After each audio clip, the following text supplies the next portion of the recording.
Day 2 dito sa Corfu. Yan.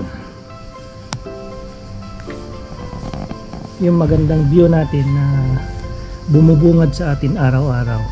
At kung nakikita nyo, nakapaglinis na rin tayo.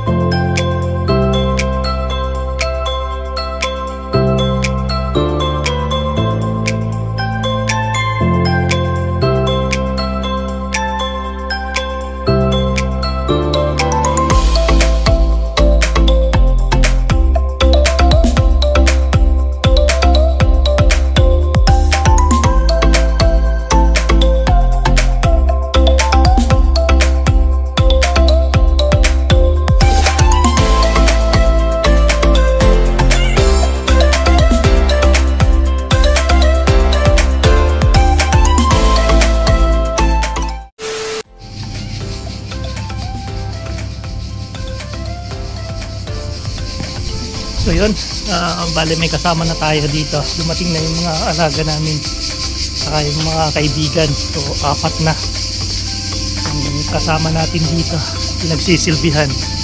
Alright, so kahapon nagsundo ako sa airport.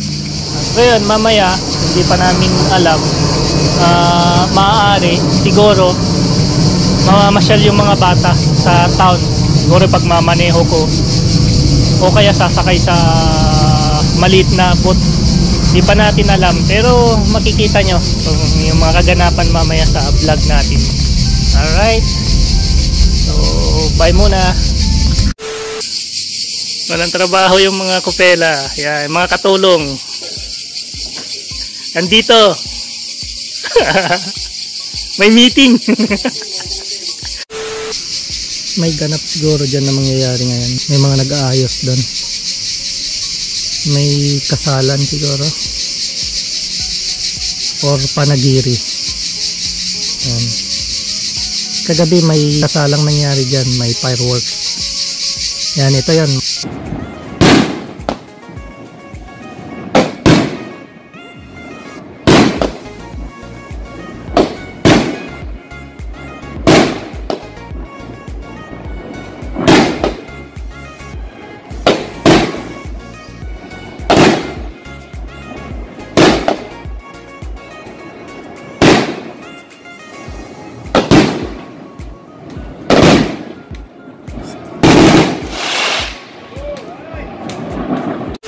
Yan, katatapos lang namin mag-breakfast si Maring Hera.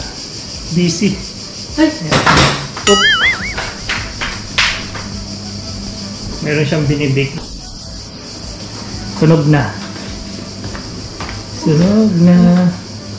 Tingnan natin yung binibake. Siyempre, nagbe-bake na kami kasi may bisita na. Para sa kanilang breakfast. Yan.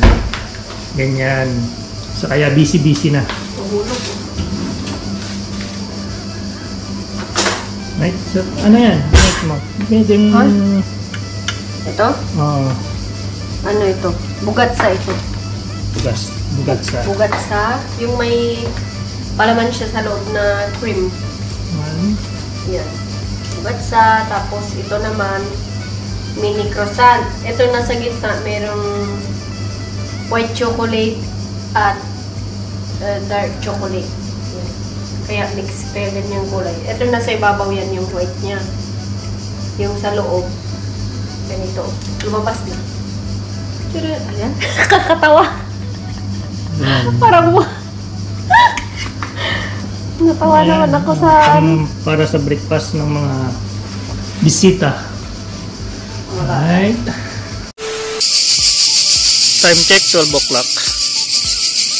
Dumadami na ng tao doon sa may simbahan.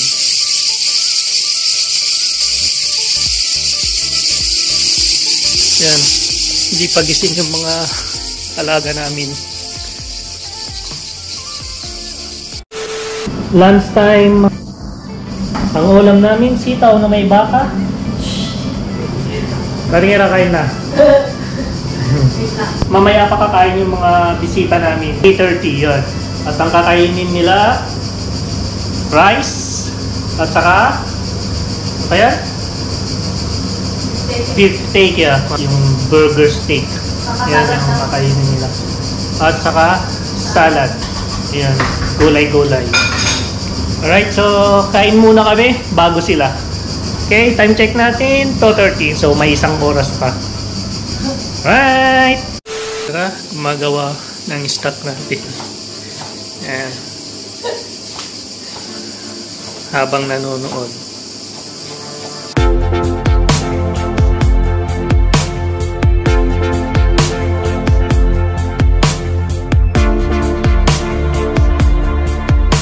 You want to say something?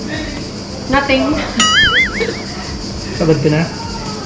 Sakit ang likod ko, pero carry pa yan. Nakagawa na ako ng pandeko. Luto na? Pinaalsa ko.